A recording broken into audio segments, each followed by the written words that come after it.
दोस्तों, आज की कहानी है बहू तुम मेरे पोते पोती में कोई फर्क मत करना।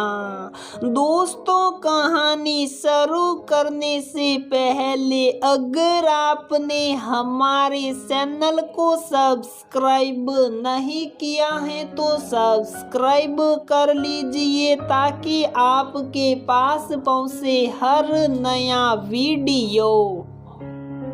और मेरे पति देव मुझे डिलीवरी के लिए मां के पास पहुंचाकर अपनी तत्कालीन पोस्टिंग पर कानपुर वापस जा रहे थे। वहां मैं अपनी सासू मां की कुशल और अनुभवी देख रेख में थी। घर में आने जाने वाले सभी जैसे दूध वाली काम वाली माँ से पूछते, बहू को लड़का होने वाला है। अजीब बात है ना, बहू को लड़की होने वाली है, ये कोई क्यों नहीं पूछता। खैर, शायद समाज का पूछने का तरीका यही हो।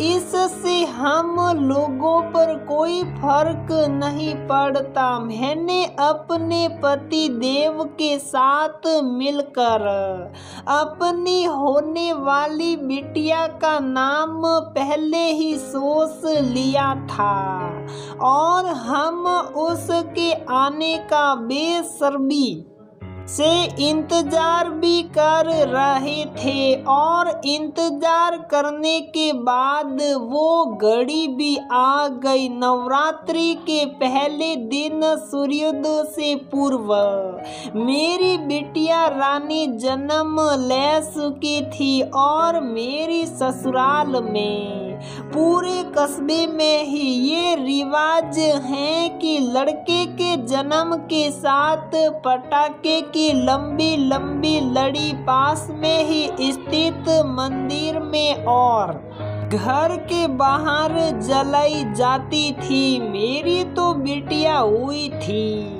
सब सूरज उगने दिन खुलने का इंतजार कर रहे थे और हमारे घर के दरवाजे के बाहर पटाखों की लंबी लंबी लड़ियां जलाई जाने लगी। मेरे जेठ जी लोगों ने ढेर सारी लड़ियां जलाई। अगल बगल सामने पड़ोस सभी सुबह इस तरह की आवाजें सुनकर अपने घरों की खिड़कियां खोलकर बालकनी में निकल आए। लड़का हो गया है क्या? सभी ने पूछा। हमारे परिवार के लोगों के बताने पर कि लड़का नहीं लड़की हुई है, सबके मुंह आश्चर्य से खुले रह गए हैं। आपकी ये पहली पोती तो नहीं है? लोगों के सवाल पूछने पर माँ सासू माँ ने जवाब दिया, अपने माता पिता की तो पहली संतान है ना, बात साधारण सी ही है।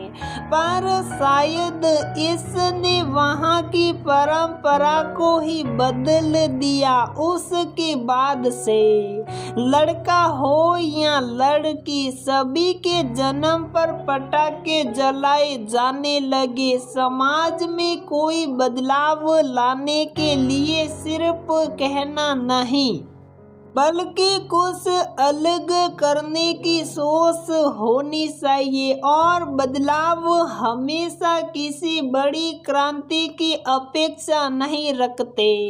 छोटे छोटे प्रयास भी बड़े परिवर्तन का वाहक बनते हैं और ये बदलाव सभी के घर में दिखने लगा।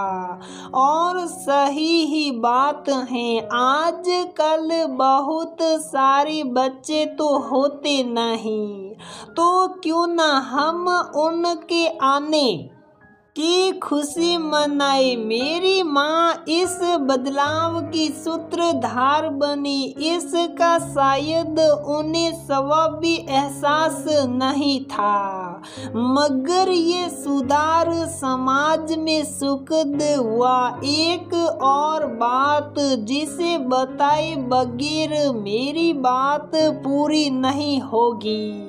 बच्चे की जन्म की नाल तब बंचवारी बांच के झुरमुट में गाड़ने की प्रथा थी, मगर बंचवारी निर्माण वगैरह के कारण समाप्त हो चुकी थी। मेरी सासी सास ने माँ से पूछा कि फिर नाल कहाँ गड़वाओगी।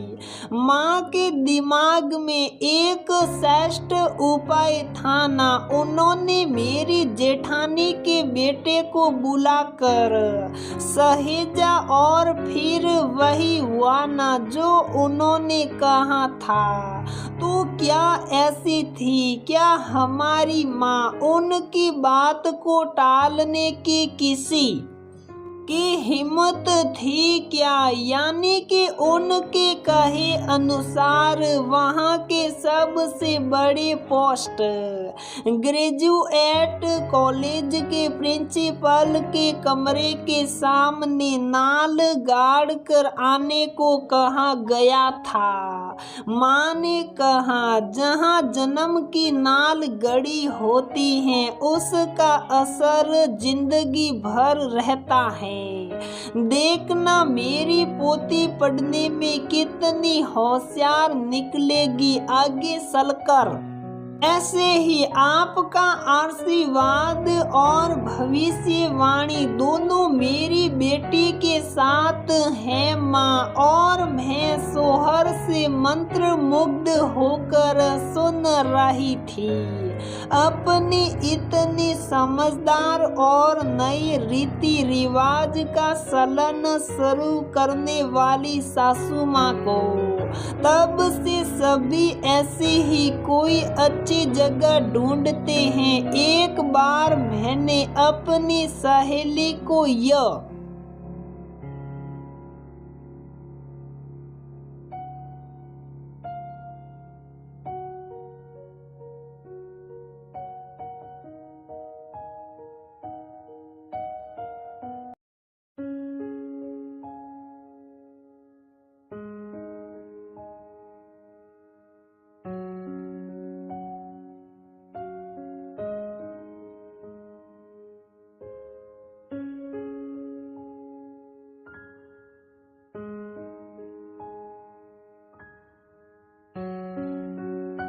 और मेरी प्रिय एवं आदरणीय सासू माँ जो आज इस दुनिया में नहीं है, उनसे जुड़ी ये प्रिय यादें जो आज भी मेरे मन को खुशियों से भर देती हैं, वो आपके साथ बांटना तो बनता ही है ना।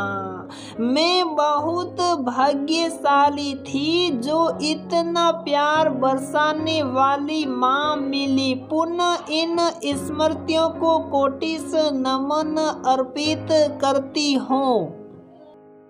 तो दोस्तों, हमारी ये कहानी यहीं पर समाप्त होती है। अगर आपको हमारी ये कहानी पसंद आती है तो प्लीज वीडियो को लाइक करें, शेयर करें और हमारे चैनल को सब्सक्राइब जरूर करें।